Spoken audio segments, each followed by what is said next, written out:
Right? So the equation of the y-axis is x equal to 0. The equation of the x-axis is y equal to 0. Right? I think it's important for you. You can add that.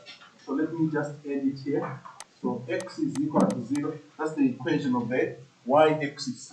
And y equal to 0. That's the equation of the x-axis.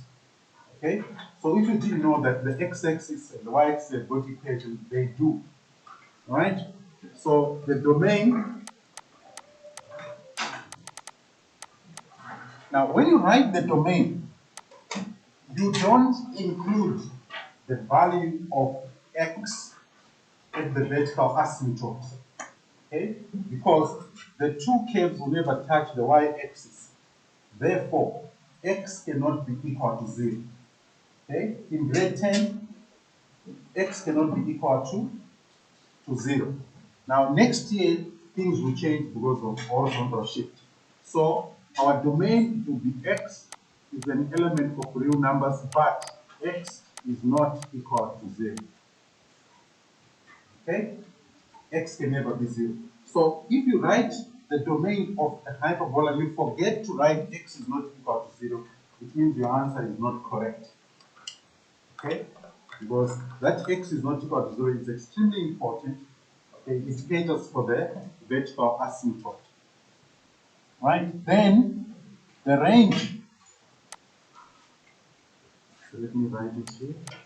The range of this function, again, we also consider the value of y along the horizontal asymptote. In this case, it's y equal to 2. So y can never be equal to 2. Therefore, the range will be y is an element of real numbers, but y is not equal to a 2. Okay, then you are done. Now, generally, in most test or examination, you can be asked to write down the domain or the range. Okay, so in the previous lesson, I also wrote the equation of the lines of symmetry. Okay, so that's it. So I'm going to give you an exercise. Right, when you are sketching, this is not difficult. Right, make sure you pay attention carefully. So our function is f of x equal to 2 over x minus 3. So first thing, let's determine the shape. Remember, on Monday I told you that the denominator x can never be negative. Okay, it's always what? Positive. So it means the numerator is positive. The whole fraction is positive. That is 2 over x is positive. So that numerator, we call it the a value. It's greater than what? 0. So when you sketch your hyperbola, it's supposed to have the first curve in the first quadrant, the second curve in the third quadrant. Okay? So this value here, that numerator there, it is the one which determines into which quadrants you are supposed to sketch the two curves. If it's positive, then the two curves will be in the first and third quadrant. If it's negative, then it will be the second and the fourth quadrant. Right? So we'll determine the shape. So you need to know your shape first. So here, let me write shape. Then the next thing, let's find the x-intercept. Now your x-intercept, you get it when y is 0. Okay? So where there is f of x there, you put 0, you get 0 equal to 2 over x minus 3. Right? Then you check the minus 3 to the left, you get 3 equal to 2 over x. Right? Again, in the last lesson I told you, you don't need any cross multiplication. You just swap these 3 and the x. Then you'll be able to find the value of x. So here, it means x is going to be 2 over 3. Okay? X is going to be 2 over 3. You don't need to stress, you don't need to think. From here, x is equal to 2 over 3. Right? Then the y-intercept, you don't have to do any calculation. It doesn't exist in grade 10. So the y-intercept is undefined, or you can say the y-intercept doesn't exist. Okay, so your y-intercept, which you get, you substitute x equal to 0 into the equation. In grade 10, doesn't exist, or you can say it's undefined. Okay, the main reason why there is no y-intercept because our y-axis is an asymptote. So that both curves will never touch the y-axis. Alright? Then your equations of your asymptote, let's start with the horizontal asymptote. Remember, it is determined by this value based on the previous lesson. So it will be y equal to -3. The vertical asymptote, okay, it's always x equal to 0 because the y-axis is an asymptote. Therefore, the vertical asymptote is always x equal to 0 in grade 10. Next year it will change. Okay? Then your lines of symmetry. Okay, so we've got that. Lines or equations of lines of symmetry. Equations of lines of symmetry. These are two of them. Okay?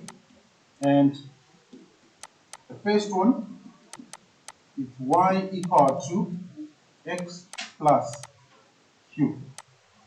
Okay, our q is -3. Therefore, that equation will be y equal to x minus 3. The second one is y equal to minus x plus q. Therefore, its equation for this one will be y equal to minus x minus 3. Right? So I've got my two equations of my lines of symmetry there. Right. Now, at this point, you are supposed to be a master of sketching the straight line. You cannot be struggling to sketch a straight line. Okay? You can't. If you're still struggling, then you're going to end up having issues with the grade 10 function. Because the linear is not a grade 10 function, it's a grade 9 function. So you should be a master of sketching that. At this point, you have to be a master of sketching the straight line. Right? So, let's sketch. Now, when you're sketching, first thing you have to draw your horizontal asymptote. Right? That's the first thing. So my axis, right? I've got an axis at -3, so let me draw it right at the top. Like that. Then you need to analyze. Okay, in most cases in a test, we'll give you a grid to make things easier for you. Alright? So my x-intercept is 2/3. My value of y at the horizontal axis is -3. Okay, so what I can do is just to calibrate it as maybe I'll put 1 here, 2 there. You must use a ruler. Okay, I don't have a ruler, so I'm just using my eyes. Okay, say -1 here. Well, -1, -2, -3. Maybe I can put 1 here, then 2 there. First thing, we draw the horizontal asymptote. It's y equal to -3, so I'll draw my horizontal asymptote first. That's the first thing that you must do. Once you draw that horizontal asymptote, it becomes like your new x-axis. Okay? You neglect the original x-axis. That horizontal asymptote becomes like a new x-axis. So, your first quadrant is going to be between the y-axis and the horizontal asymptote. Your second quadrant, the y-axis, horizontal asymptote. Third quadrant, horizontal asymptote, y-axis. Fourth quadrant, horizontal asymptote, y-axis. Right? Then locate your your x-intercept. X-intercept, it's at x equal to 2/3. Now 2/3 is a fraction. So I'm going to approximate it because this is a sketch. It's not supposed to be perfect. Okay? So 0.5 is somewhere there. Maybe 2/3 is somewhere there. So my graph is going to pass through this point. Okay? That's where my x-intercept is. Okay? Now I know that my two curves are going to be in the first quadrant and the third quadrant. So now I can sketch. So I can just draw it like that. Okay, make sure the curve does not approach the asymptote. Be very careful with it. Right? Then in the third quadrant, you just draw it like that. Right? You may need to practice how to draw these curves. Okay? It will look like that. Right? So this is the graph, which we can label as f of x equal to 2 over x minus 3. Right? Now, let's add the lines of symmetry. Now, your lines of symmetry, they always pass through a point of intersection with the asymptote. So your lines of symmetry must pass through this point. That's a very, very important concept, which if you understand in grade 10, you're going to find things smooth sailing as you go up. Right? Your lines of symmetry will pass through this point. Right? It's a common point for all four. That is the two asymptotes and the two lines of symmetry. Right? Let's sketch now the straight line. How did you draw the other? It's supposed to be in the fourth part, in the third quadrant. Okay? It's supposed to be drawn between the horizontal asymptote and the y-axis. So here we have, so this one now is bounded by two asymptotes. The horizontal asymptote and the y-axis. The y-axis is also an asymptote. Okay, always in grade 10, the y-axis is an asymptote.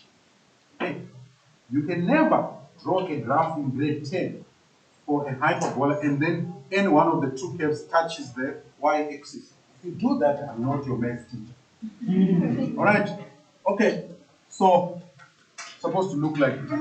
Then when you are sketching the straight line, there is no need to stress. Locate your y-intercept from the equation. Okay, this is your y-intercept. It's negative 3. So the straight line will pass through where y is negative 3.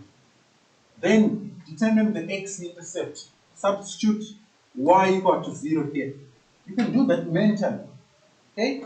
If you put y equal to 0, then x is going to be 3. Therefore, the graph will pass through.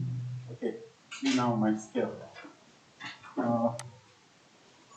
Okay, please allow me. Was x equal to 3 is not going to be there. But allow me to just extend this a little bit. Okay, I didn't think about that before I started sketching. Well, so just approximate it to be somewhere there, that 3. Okay, for purposes of sketching the line of symmetry. So it passes through this point. So when I sketch it, let me use color. When I sketch it, I don't have a ruler, so my line might not be perfect. Okay.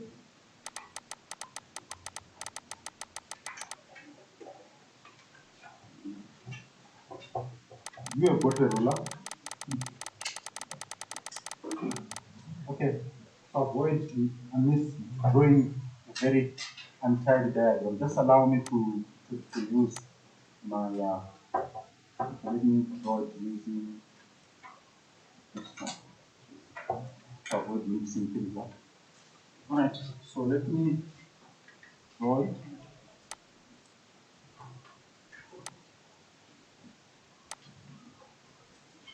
Okay, I'm going to use a solid line, but it's not supposed to be solid line.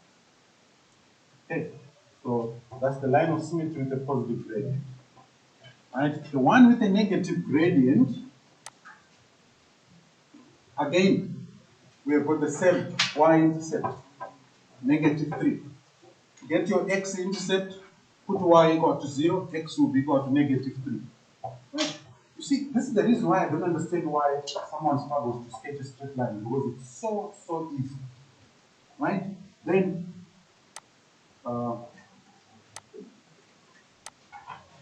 so I need to extend my, I think I can extend this one.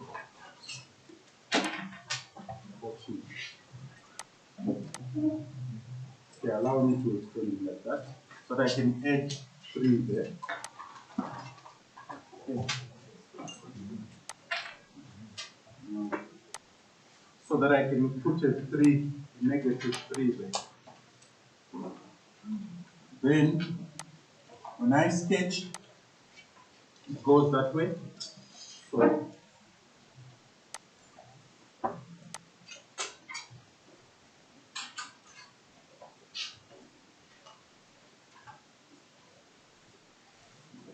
right. So you should get your lines of symmetry as that. Then we can label them. This one here is y equal to minus x minus 3. And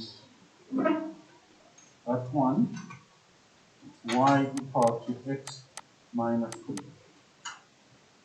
Okay. So we should have got something like that. Hope you follow. Please be aware that we don't use continuous lines for the lines of symmetry. Generally, we use dashes to draw them. Okay, try to do this because I don't have a rule, so this was my best option. All right, then the domain. Your domain, remember, x can never be 0. So x is an element of real numbers, but x is not equal to 0. Always. Sorry? For what? No, in grade 10, x is not equal to 0. Always. Okay? Yeah, don't think about putting any number where I put a 0. Please.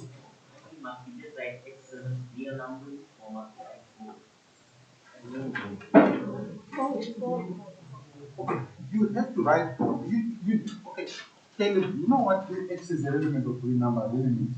Means you're starting from minus infinity to positive infinity. Between those two, 0 is also part of that interval. But for the hyperbola now, because of the vertical asymptote, x cannot be what? 0. So you have to state that x is not equal to 0. If you just write x is an element of real numbers, means you are saying x is part of the domain, which is not true. Okay? Then the range.